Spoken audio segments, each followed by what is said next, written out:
नमस्कार students. Chapter 4 देव। देव रीतिकाल के कवि माने जाते हैं और इनका जन्म संवत 1730 और मृत्यु संवत 1824 में मानी जाती है। इनके ग्रंथों से ज्ञात होता है कि ये इटावा के रहने वाले थे। जैसा इनकी एक उक्ति से, एक पंक्ति से इस कथन से पता चलता है कि ये इटावा के रहने वाले थे। द्योस रिया कवि देव को नगर इटावो वास। इटावा शहर का नाम है। इनके पिता का नाम कुछ विद्वान बिहारी लाल दुबे मानते हैं और इनके वंशज वर्तमान में इटावा और कुसमरा स्थान के नाम हैं, वहाँ पर रहते हैं। इनकी रचनाओं की संख्या 52 मानी जाती है, परंतु प्राप्त रचनाएं जो है उनमें भाव विलास, भवानी विलास, कुशल विलास, रस विलास, काव्य रसायन, देवचरित्र, अष्टयाम, सुजान विनोद, प्रेम तरंग आदि रचनाएं। 52 ग्रंथ इन्होंने लिखे ऐसा माना जाता है, लेकिन अभी तक इतने ही ग्रंथ इनके प्राप्त हुए हैं। देव ने भी कवि केशव की भांति कवि और आचार्य कर्म दोनों का निर्वाह किया है। यानी कवि के साथ साथ संस्कृत के भी प्रकांड विद्वान थे, स्वभाव से रसिक थे और श्रृंगार रस इनके काव्य की प्रमुख विशेषता थी। और ये जो श्रृंगार रस है ये छिचला न होकर गंभीर था। छिचला यानी कम। इनकी कविताओं में श्रृंगारिकता की कमी नहीं है, बल्कि श्रृंगारिकता की गंभीरता है। वे वैसे तो रसवादी आचार्य थे, परंतु अलंकारों के स्वाभाविक प्रयोग के प्रति भी उनका आग्रह था। तो रसों का भी सुंदर प्रयोग किया है, साथ ही साथ अलंकारों का भी बहुत सुंदर प्रयोग किया है।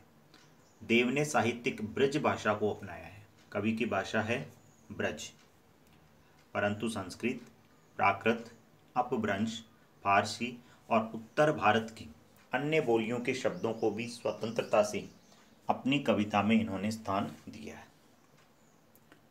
इस प्रकार कवि देव काव्य सृष्टि और आचार्य दृष्टि के कारण एक महाकवि माने जाते हैं, जिन्होंने तत्कालीन यानी उस समय के सामाजिक और साहित्यिक परिस्थितियों में हिंदी साहित्य को अमूल्य ग्रंथ रत्न प्रदान किए थे। तो स्टूडेंट्स, ये था कवि देव का परिचय। कवि परिचय में आपको इतना करना है। अब देखिए, ये जो पाठ अपन पढ़ने जा रहे हैं, इस पाठ में क्या क्या अपन पढ़ेंगे और क्या उनकी विषय वस्तु है। पहला जो छंद है, पहले छंद में कवि देव ने अपने आराध्य श्री कृष्ण का गुण कथन किया है। कवि देव कृष्ण के बहुत बड़े भक्त थे और पहला जो छंद है उसमें कवि ने कृष्ण के गुणों को बताया है, कृष्ण के गुणों को कहा है कि सांवरिया श्री कृष्ण के पाँव में घुंघरू के मधुर स्वर झंकृत हो रहे हैं। पीत वसन यानी पीले वस्त्रों में कृष्ण बहुत सुहावने लग रहे हैं। उनके माथे पर मोर मुकुट है, नयन चंचल है, मंद हंसी चेहरे पर शोभायमान है। कृष्ण के लोक प्रचलित स्वरूप को कवि ने अभिधा शब्द शक्ति में समग्रता से उपस्थित किया है। देव को पेचीले मजमून की बुनावट में निपुणता हासिल थी। पेचीला मजमून, कवि चाहता तो वह बहुत ही कठिन और जटिल भाषा में अपनी बात कह सकता था, लेकिन उसने ऐसा नहीं किया। बहुत ही सरल शब्दों में ये बात कही है पहले छंद में। दूसरे पद में उन्होंने मौलिकता पूर्वक कृष्ण के जादुई सूरत में गोपिकाओं के विवश समर्पण का वर्णन किया है। दूसरा जो पद्य है, दूसरा जो छंद है, उसमें बताया है कि श्री कृष्ण की जो छवि थी, श्री कृष्ण की जो सुंदरता थी, वो जादुई सुंदरता थी और गोपियाँ उसी जादुई सौंदर्य के सम्मोहन में आकर अपना सब कुछ कृष्ण को समर्पित कर चुकी थी।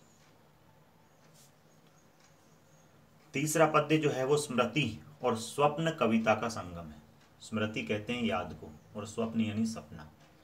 तीसरा जो पद है उसमें एक गोपिका के सपने का वर्णन है, जिसमें वो कृष्ण से मिलती है और कृष्ण से बिछड़ती है, उस समय का वर्णन किया गया है। नायिका का स्वप्नलील संसार उसके जागते ही खो जाता है। जब तक नायिका सपने में रहती है तब तक कृष्ण मिलन के सुखद अनुभव को महसूस करती है और जागती है वैसे ही वह सुखद संपर्क टूट जाता है। स्वप्न में सुखद मिलन है और जागने में जुदाई है। यह विडंबना ही कविता की मौलिकता और उसकी खूबसूरती है। तो ये था पाठ का परिचय, जिसमें 3 पद पढ़ेंगे। पहले पद में कृष्ण की सुंदरता का वर्णन है।